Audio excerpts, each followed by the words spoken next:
makes you so sick at heart that you can't take part. You can't even passively take part. It is Monday, so let's do something a bit funny, because quite honestly, there's nothing worth commenting on in terms of politics and economics. Everything is boring, everything is shit.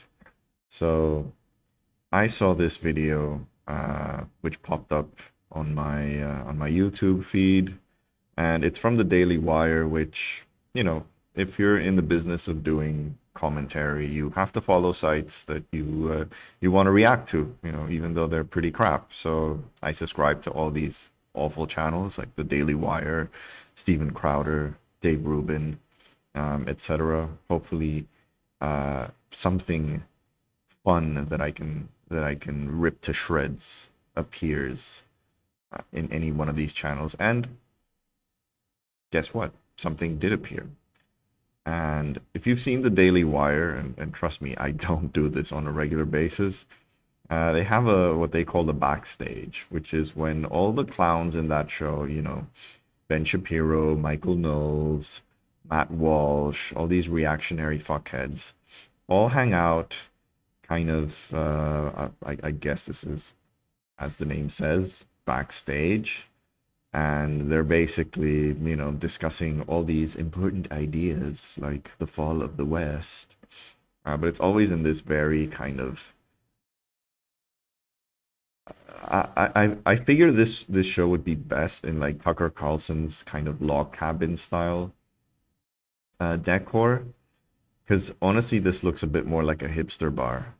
It just needs the hanging light bulbs, but it has the exposed brick, and I'm not sure that Ben Shapiro wants to be promoting the hipster lifestyle. But if they made this in like a log cabin, you know, with like hunting rifles in the back, and you know, the head of a bear that you killed with the help of a firearm, that would make it look a bit more macho, because that's kind of the look that they want for themselves. Look at us, we're drinking whiskey and talking about the fall of the West and how everything is so woke.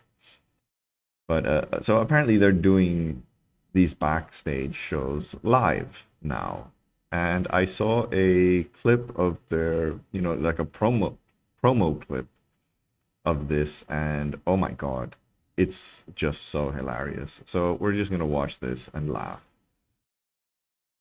And by the way, if you've seen on YouTube, or sorry, on Twitter, you've seen those pictures of of Ben Shapiro dressed as a cowboy. Yeah, this is where it comes from. So this was from was it in Nashville? I don't know. At the Ryman, I don't know where this is. It might be Nashville. I don't know. Clearly has a southern vibe to it. And you know, Ben Shapiro is not the how should I put this nicely? Not the most masculine looking guy that's ever been born. I'm just gonna say it that way. And so, you know, this is a good Halloween outfit. This is a good cosplay. I'm gonna cosplay as a man. Um, but anyway, let's watch this because it's so funny. It's so funny.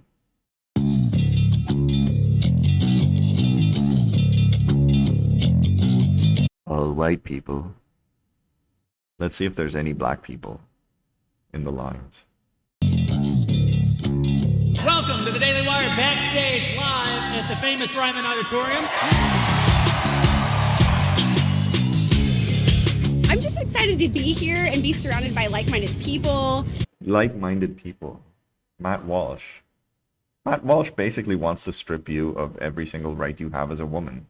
But yeah, cool that you think he's a like-minded individual. And to just, you know, feel that energy. I'm actually pretty excited to meet all of them. I love everybody's opinion. The Oakleys. Really, in you know how every country there's a look. Every country has a look of how douchebags can identify themselves. It's very singular. And in the US, I've noticed it's the Oakleys. If you're wearing Oakleys and you're not on the, or even if you are, just don't wear Oakleys, okay? It's like a sign that you're a dickhead. Unless you're actually in some, you know, extreme sport that requires you to wear sunglasses aside from that, just don't wear Oakleys. Just don't. Yeah, that's like the sign of a douchebag. In Britain, it's basically have like very short hair or be balding and have your shirt buttoned all the way to the top. Dickheads always wear that. Always. In Mexico, it's the exact opposite. It's just unbutton your shirt all the way down. Yeah. Yeah, every country has its douchebag style. And I think it serves the only purpose it serves is to identify. So you can pick someone. It's for them to pick each other. It's not for you to notice that they're dickheads, because you'll notice it anyway. It's for them to like easily spot each other in a crowd and like, another douchebag like me. His opinion individually. Obviously, I'm a Matt Walsh fan. Oh my God. How do you sleep at night with the thought that you've been recorded saying that you're a Matt Walsh fan? Just why? Just why? I've got to say, I'm probably Sweet Baby Gang, just because of the song. So, I don't have a favorite. I like them all. I really like Candice Owens. I just really look up to her as a role model. So that is the white racist trying to not be racist by saying that your idol is a black racist, because that's what Candice Owens is. She's a black racist. Yeah.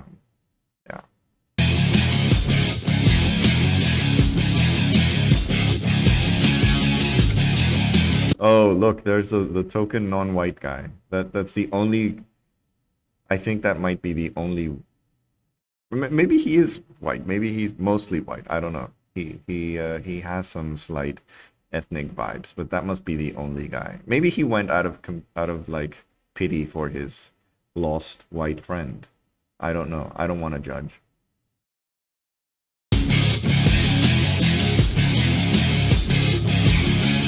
It was just thrilling. I already met them, and it was great. I felt like I already knew them.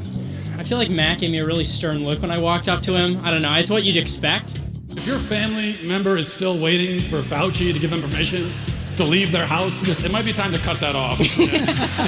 How many times is the government going to keep telling you, if you just do this, life's going to go back to normal, before you realize that you keep just doing this and your life has not gone back to normal? If I had found out a way... So I guess it's just an entire show against vaccine mandates and other, quote, soft anti-vax bullshit. And anti-woke stuff. Brilliant. Honestly, of all the things that you can pay money for, you have to pay for this. To make football players cry in high school. My high school experience would be a lot. So he's basically admitting that he got bullied as a kid, which explains a lot.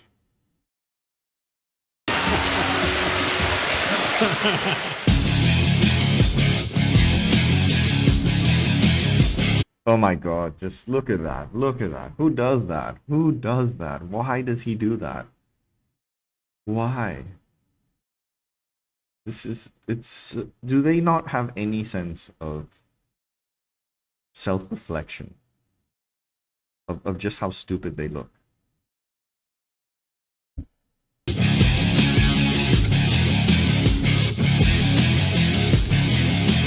Ooh, Matt Knowles is the Southern Rock. He's a Southern rock star. Oh God. Is that, yeah, that is Michael Knowles, isn't he? I mean, cool that he knows how to play guitar, but I mean, it's still what comes out of your mouth does not in any way make up for your musical talent, if you have any. We're doing culture here. I'm so thrilled to see this happening. The beauty is... We're doing culture. What is doing culture?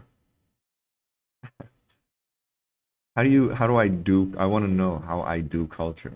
Should I just talk for 2 hours about how race and IQ are linked?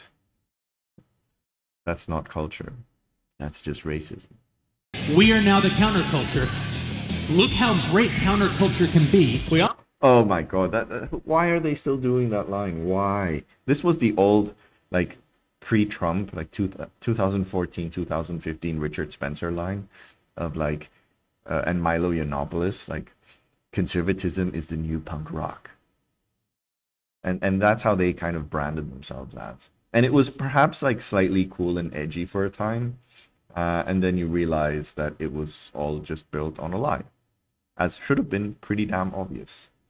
I mean, Trump in office basically was the proof that all of this is just bullshit. Like all of these cultural arguments, all these, anti-woke BS. The moment that Trump came to power, he governed exactly like your standard Republican. And remember that all these alt-right clowns were claiming that their movement was also fighting against traditional conservatism. Remember that famous article that Milo Yiannopoulos published on Breitbart? I forget the name, but it had like Pepe the Frog as a specter and killing off like traditional Republicans. That was like the article that you had to read to understand the alt-right back in like 2015 or whenever it was published. So they were fighting against the conservative establishment as well. And you had Trump running on things like drain the swamp. And what does he do when he comes to power? He puts more crocodiles in power. That's what he did. He didn't drain the swamp. I mean, don't tell me that Steve Mnuchin, that he was an outsider to the system. He's a freaking Goldman Sachs alum. Come on. All these other clowns were all part of the very system that he promised that he was going to fight against. So it all went to hell with Trump in office. That's when the movement was exposed for what it was. And perhaps there were people who genuinely believed in the, anti-globalization as anti-elite aspect. I do suspect that deep inside people like Richard Spencer do believe what they say. But there were so many others who were just doing it for the grift. And it was obvious that the main person that was leading the charge, which was Trump, was going to end up governing for his elite buddies. And that's exactly what he did. With the tax cuts, with pretty much everything. Culture war is just a ruse.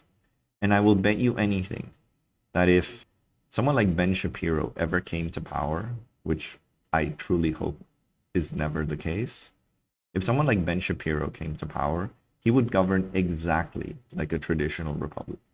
Exactly. So this is all a ruse. This is just to get you excited about them, the culture stuff. But there's nothing edgy about them. And there's definitely nothing countercultural about them. Also wanted to tell you that, hey, look, we're going to do a show with Adam Carolla. I've known Ben for a long time. I first met Ben when he was 11 years old. He was a junior at UCLA. Oh my God, I'm gonna make jokes about what a genius he is. Dear Lord. So we have one more great update for you from our friend Gina Carano. Hi, Daily Wire members. This is Gina Carano. I'm coming to you from the set of Terror on the Prairie. The world premiere of the trailer for our brand new film, Shut In. If they say to half of the country, you can't, that half of the country needs to say, screw you, we will. It was phenomenal. I mean, having seen every Daily Wire Backstage so far. What happened to like... So that's funny because these clowns always say that that they're not... A classic conservative argument is the US is not a democracy. It's a republic. Which what they want to mean is that there's no mechanisms for direct democracy, which there are. And rather it's a representative democracy in which you have legislators who legislate on behalf of the people rather than have the people vote on things themselves. Now that is a stupid argument, and you can just Google why it's stupid, because the US is both a democracy and a republic. They're not mutually exclusive. But this is kind of they always use that because they want to give you the impression that democracy is bad, rule, mob rule is bad. But now he's saying, if half the country wants something, we'll just say, the other half will just say fuck you. What happened to representative democracy? If this is about like vaccine mandates or whatever, well, guess what? In this republic that you have, people voted. I know some of you don't believe it, but people voted for a guy called Joe Biden and a party called the Democratic Party. And so now you're screwed, because if they decide to establish a federal vaccine mandate, well, they voted for him in this republic that you defend. So they want it both ways. That is the best way to understand modern American, actually not just American, but like conservatism in general, is basically they want to have it both ways. They want to have every single issue both ways. And they don't care about being argumentatively inconsistent. They don't. Which is why it's so easy to poke holes in these arguments.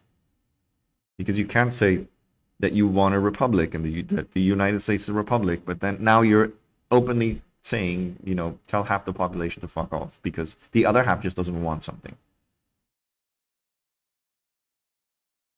I've never seen one with a comedy act or a musical routine in the middle. It was amazing. We were in the presence of greatness. We got to meet Candice Owens before, and it was so much fun. Why do they all love Candice Owens? What is it with like white conservative girls who love Candice Owens? This really is. This is how you can tell what her function in this whole ecosystem is. It is basically to make white people feel good about themselves, that they're not racist, because they see a black woman giving the exact same talking points that you would otherwise hear, Tucker Carlson or someone like that. So people like her enable white racists because they end up saying, oh, but Candice Owens said it too. You can't say you're racist if you're silencing black voices. God almighty. He's so cool. I honestly liked all of it. I loved the banter between all of them. I loved that Adam Carolla came out as a surprise. I think he's hysterical. So just like the energy of having everyone on the same page was amazing. Oh, was there another black guy in the line? Yeah.